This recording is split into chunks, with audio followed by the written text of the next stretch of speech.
So who are you caregiver for? Your child with Down syndrome. Okay, let me start my clock. Okay. Welcome everyone. My name is Natalie and I'm going to be the facilitator of the group today. I want to start off by saying thank you to each of you for coming in today. I know that each of you have busy schedules and it couldn't have been easy for you to make it here, so I really do appreciate your presence today. So thank you for that. So as we continue, I just want to clarify a little bit of the purpose of this group. So this group is to offer support for you ladies who are caregivers to other people. I understand that it can be very emotionally draining, physically draining, and so we are here to support each other in what we're doing, okay? And so me as a group, as the group leader or facilitator, I won't be doing as much talking as you guys will be, so I will be doing a lot of talking in the beginning just to explain how this group will go. But as we continue, each of you will be supporting each other and giving advice to each other. So that's kind of how this group will go. We'll just take it as it goes. Any questions so far? Okay. And so before we continue and go further into our focus for today, I would like to maybe establish some rules to have in the group. So it's very important to have a little bit of order so things aren't going haywire. So I would like to start off by saying that what I appreciate most in a group is timeliness. So I think that should, does anyone else appreciate the same thing? Mm-hmm. I understand that each of you have busy schedules, so timeliness is kind of important. So I think that should be one of our rules. Does anyone have anything else to add? Any other rules? Yeah. Maybe not playing on your phone. Not playing on your phone? Mm-hmm. I think that's a great one. And what was your name? Kristen. Kristen, thank you. Mm-hmm. That just reminded me that I haven't gone around and asked each of you your names. So before we continue with the group rules, I'm going to start by doing that. So Kristen, can you share a little bit about your story and what brought you here today? Yeah, of course. My name is Kristen, like I said, and I am a full-time caregiver for my dad. He has Alzheimer's, and so yeah, it's really hard, it's really stressful, and so that's why I'm here. Thank you for sharing, Kristen. Let's continue this way. My name's Andrea, and I am a part-time caregiver for a girl who is quadriplegic, and it's very hard sometimes, but so I'm with her for pretty much most of the day. Okay, thank you for sharing, Andrea. My name's Kristen, and I have a 12-year-old with Down syndrome. I'm a full-time caregiver for. Okay, thank you for sharing, Kristen. I'm Erica. I'm a full-time caregiver to my sister Alice, who has Alzheimer's as well. Okay, thank you for sharing, Erica. I appreciate you guys all sharing your story. And I could share a little bit with you mine. I used to be a full-time caregiver. Now I do therapy to help people who are doing full-time caregiving because I understand the struggles that you guys are going through. And I used to take care of my mom fully who had dementia. So I do understand where you guys are coming from. So how about we jump back into those rules? So Kristen, you had said that you don't want people playing on their phones, or you would appreciate it if people don't play on their phones. Yeah. Okay, does anyone else have anything to add? Okay, well, we can continue then. Sometimes we don't need that many rules. But I would like to add one more, and that is just respecting each other and respecting each other's confidentiality. So this isn't a closed group, but what you say here is confidential between myself, and it should be between each of you. So it should be an expectation that you're not going to go home and talk to other people about what other group members said here. Does everyone understand? Mm-hmm. Okay, thank you. Okay, so now I would like to go around the circle again and find out what each of your expectations are from this group. What do you hope to gain?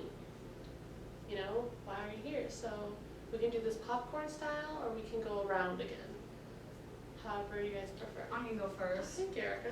I'm hoping to gain just a better understanding of what other people are going through my struggle, and to be able to talk about it in an environment that I know is safe. Because I don't want to go home and complain about it and just whine. Yeah. And if I want to whine, I want to whine about it in a good area that isn't in front sister who has the issues. It's not fair to her to know I'm that exhausted being a caretaker when she's the one going through all the problems. So that's me.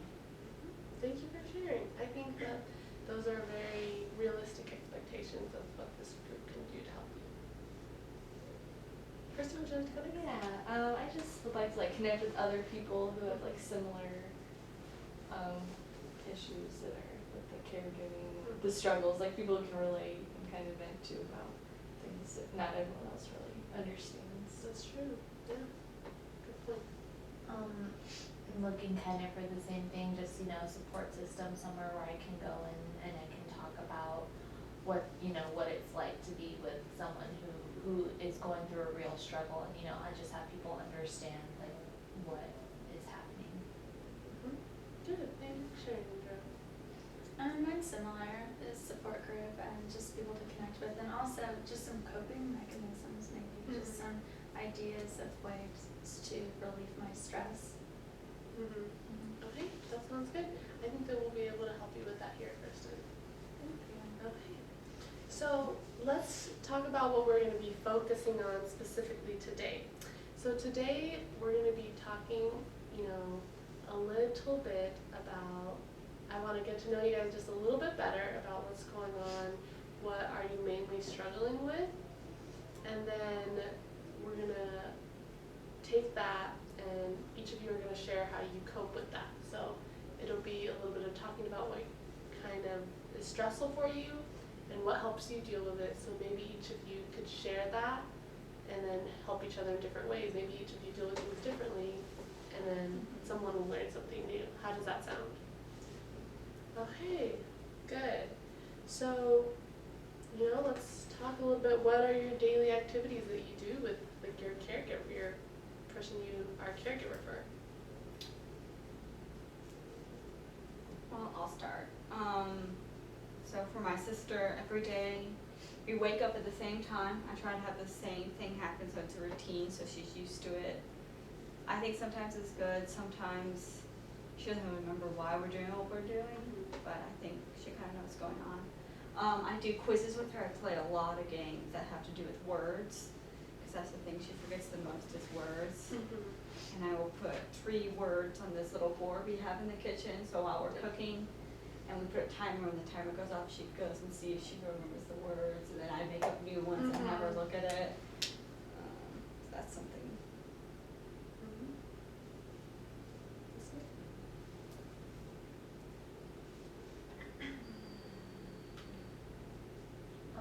So for me, I'm with this girl half of the day because she does have another caretaker who's with her at night, so I'm kind of like the day shift person, and I go in and I try to get her to come outside and like be in nature, but with quadriplegia she can't really do a lot, so she is a little bit depressed, and it makes it harder for me to like you know, be bubbly all the time because it's not, you know, something that's easily handled. And so I play board games with her, we read together, we watch a lot of movies, like a lot, and then usually when we go outside we'll just sit and play chess or something. Does anyone else, you know, empathize and understand Andrea's struggles? Yeah, it's like the simple things I do with my sister, like just going outside and walking. I have to hold her hand because sometimes I feel like she's going to wander off. Yeah, I have to do that with my dad, and I have little kids too. So I've got one kid on this hand, and they're holding hands all lined up, and then I've got my dad on the other hand. Just trying to get into a store is really difficult. You know, to get everybody out of the car and hold everybody's hand. So taking care of dad is just like taking care of another kid. Yeah. So yeah, sure. Yeah, I have 2 toddlers, twins, and then my 12-year-old is Down syndrome, so it's basically like 3 toddlers all the time.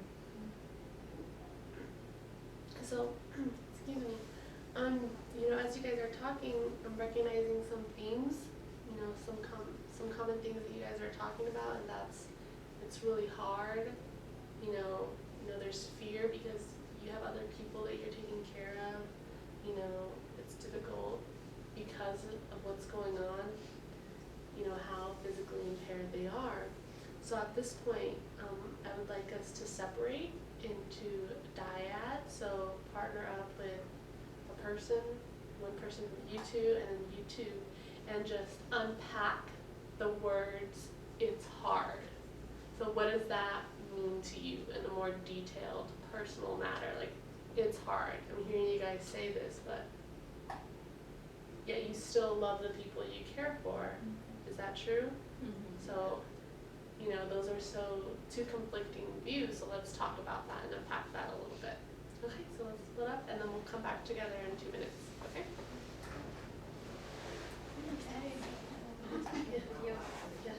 Oh, did I do this? Okay. It's hard. The Yeah. reason why I would be really good is because, you know, she's depressed, but she can't do anything. And so that means, you know, I can't, you know, be depressed as well because then that just doesn't for at all. And so I always just have to be, you know, there for her in a way. And that's fine because I can never going through what she's going through. It's just hard to see someone that you care about, like, in such a dump. I can see that it's Are hard, you, like, because working? mine's Okay. opposite, like my dad has no idea, like every day is like a new day, so I can Oh, so see you're how actually, like, doing difficult filtering. and that's hard. For me, it's just different because he wakes up every day, he doesn't see my struggles, like, and it's, Taco Bell. sometimes I feel stressed, like selfish, it's not And that, hopefully it's like, aware. you don't see it, cause like every day's a new day for you, and. Okay, You have to remind I'm gonna yourself. bring everyone back real quick. Sorry to interrupt. So, again, I don't think I said this in the beginning, but I want to reiterate it now that if the group ever gets off topic for any, you know, sort of reason, I will interrupt you, and it's not anything personal, it's just, you know, we only have a limited amount of time that we get to spend together, so I think it would be beneficial if we keep to the focus and then everyone can get what they're expecting from the group that day. Is that okay? Okay, so why don't each of you share what the other person told you about? So Andrea, you share what Kristen talked about, Kristen, you talk what Andrea talked about, and vice versa for this group. Start over here. So Kristen was telling me how, why it's hard for her is because, you know, she loves her dad, but every day, you know, it's a new day for her dad, and she has to remind him, you know, every day of like what everything is and stuff. And I can see why that would be hard because like she has to go through, you know, telling him, oh no, that's this, or oh, don't you remember this? And it's like he forgets her every day, and so it's just difficult because he doesn't realize it, but she does. Have you experienced something like that? So Andrea talked about how the girl that she watches is sad and depressed with what she's going through and what she's experiencing. So she says it's hard just to see how she's emotionally like that. So Yeah, it's difficult to watch another person in pain, you know, however that will manifest, whether it's emotionally or physically. What about over here? She was telling me about how, like, when she takes the kids to the pediatrician's office and how she has to watch them all because they're all wild, like running everywhere. I mean, what are they doing? It's so embarrassing sometimes. And it sucks, but it's good. And especially with a 12-year-old that's like pretty, like, reasonably tall, and then the toddlers that are pretty short, so there's obviously an age difference, and that kid looks like he has Down syndrome.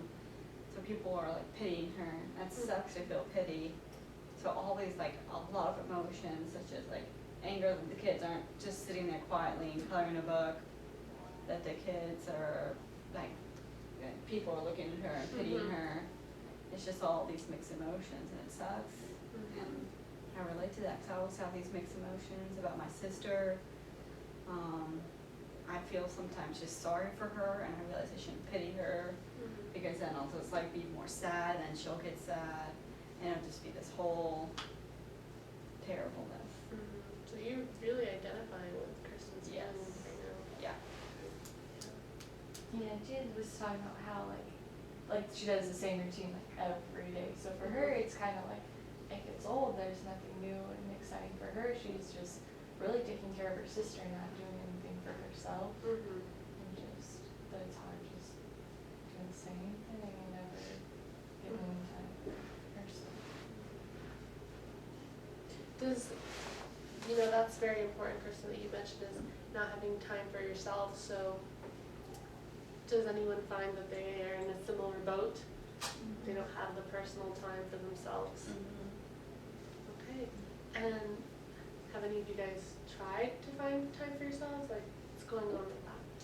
I went on a date once with this person I met when I was at the grocery store. It was nice, except I got a call from my brother who they got a call from my brother who told me that he was watching after my sister, but he was doing a terrible job at it, and she ran away, so I had to go back and find her. Read a date, you guys are the worst. I'm trying to make this real. And it was pretty awful. Wow, that is a scary situation, Erica. I could only imagine. You know, that hasn't happened to me personally, but I can only imagine how scared you were, you know, when that happened, where you went out to get this personal time for yourself, and you ended up having to worry about your sister. Has anyone else been in a similar situation? Maybe they could offer some support. Yeah, I've been in a scary situation also with my dad. I was cooking, making dinner, and I turned around and he was gone. Like, gone. Didn't hear any, like, nothing. Usually he'll kind of announce himself, I'm going outside, and then you kind of know, but there was none of that. He just was gone. And then, so I was frantic, ran outside, and I couldn't find him. And then the neighbors, like, all the way down the street called me and said, oh, he's standing there at the bus stop, ready to go somewhere. Cool. Well, at least you have neighbors that are supportive and they you know, have to helping be. you out, you know? Yeah, that makes sense. Okay, that's good. Well, I do have a little bit more personal time than you guys because I'm not with her 24/7. I'm with her from like 8 a.m. to like maybe 9 p.m. So I'm with her with pretty much most of the day, and so I guess my time for myself, because you know I get home and it's pretty late, so I might work out or eat and then go to bed, is just like in the car, the drive home, because it's like a 30-minute commute, but that's about it. You remind me of like that movie Me Before You. Do you remember that movie? Yeah. Yeah, when the girl was watching after the guy the whole time, and I think he was a quadriplegic too. Yeah. I think so. And it's just kind of like you're Amelia Clark, Oh, thank but you. you're over here in America, so you're not British. You know, Erica, I think that's a really great compliment, you know, to Andrea, comparing her to another great caretaker, but you know, let's try and focus on today's task and not talk about movies, because I could see this derailing into some of the favorite movies that we've been watching. Is that okay? Yeah, that's okay. Thank you. So, ladies, we're coming towards the end of our group today, and so at this point in the wrap-up session, I'd like to go around and get some feedback from each of you and see what you gained from today's session. You know, what was helpful to you? It could be something very small, you know, just whatever you can think of. Okay? We'll do popcorn style. Anyone can pop in. For me, it was kind of a little bit of what Erica said, how she doesn't like feeling sorry for her sister, just makes her sad, you know. And I feel the same way too with the girl that I take care of, and that's just, it was nice to know that I wasn't the only one that was struggling with something like that. And I really appreciated like the support and like talking about it today. Thank you. I like that I met someone that has a family with Alzheimer's. Like, I know there's more people out there, but I don't just like meet them. There's no like, let's meet together and talk about how our family members have Alzheimer's. No one does that. It's not fun. So I met a person whose dad has it, so that's relatable. Yeah, definitely. Good. Yeah, that's what I was gonna say. It's just someone that has similar stories and can talk about it. Judgment-free zone. Mhm.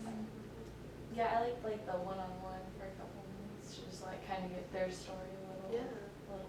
It's less intimidating than talking to the entire group. Yeah, I get that. Well, ladies, again, thank you so much for coming today, and I really hope that you guys come again, and I look forward to seeing you guys next week. And you know, we'll be focusing on something different, and if there's any time that you feel something important you need to talk about, just bring it up in the group, and, you know, we're very flexible with the topics that we talk about. Does that sound good? Mhm.